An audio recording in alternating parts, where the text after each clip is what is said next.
तर ईडीच्या रडारवर सध्या रोहित पवार आलेले आहेत, त्यांची चौकशी सुरू आहे. पाहूया त्या संदर्भातल्या टॉप 9 बातम्या. रोहित पवारांची सकाळी 11 वाजल्यापासून चौकशी. शरद पवारांसोबत काम करणारा पळून जात नाही, लढतो, संघर्ष करतो. ईडी चौकशीला जाण्यापूर्वी रोहित पवारांचा अजित पवारांना टोला.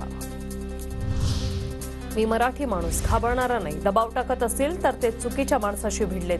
ईडी चौकशीवरून रोहित पवारांचा भाजपला इशारा.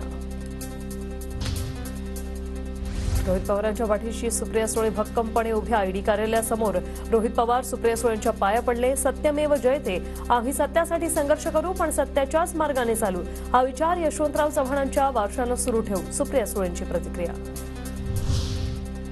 रोहित पवार ईडी चौकशीचा राजकीय इव्हेंट करतात. अजित पवार गटाचे मुख्य प्रवक्ते उमेश पाटलांची प्रतिक्रिया. पॉलिटिकल इव्हेंट करून कुणावर तरी खापर फोडायची गरज काय, असा सवाल. रोहित पवारांनी संघर्ष यात्रा काढल्यानेच त्यांना त्रास दिला. असाच त्रास मला संजय राऊत, नवाब मलिक यांना दिला. अनिल देशमुख यांची प्रतिक्रिया. त्यात रोहित पवारांच्या पाठीशी संपूर्ण महाविकास आघाडी. मात्र अत्यंत घृणास्पद राजकारण. ईडी ही भारतीय जनता पक्षाची एक शाखा. संजय राऊतांचा रोहित पवारांना समर्थन, तर भाजपवर थेट आरोप. महाविकास आघाडी सरकार असताना आमच्यावरही सूडबुद्धीने कारवाई.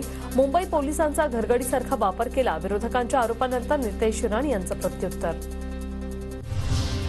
ईडी भाजपचा घटक दल बनलाय. हा आपला देश आहे की पाकिस्तानातील हुकुमशाही भारतात आली आहे, असा प्रश्न आहे. सरकार विरोधात बोलणाऱ्यांवर कारवाई केली जाते. आदित्य ठाकरेंचाही भाजपवर हल्लाबोल.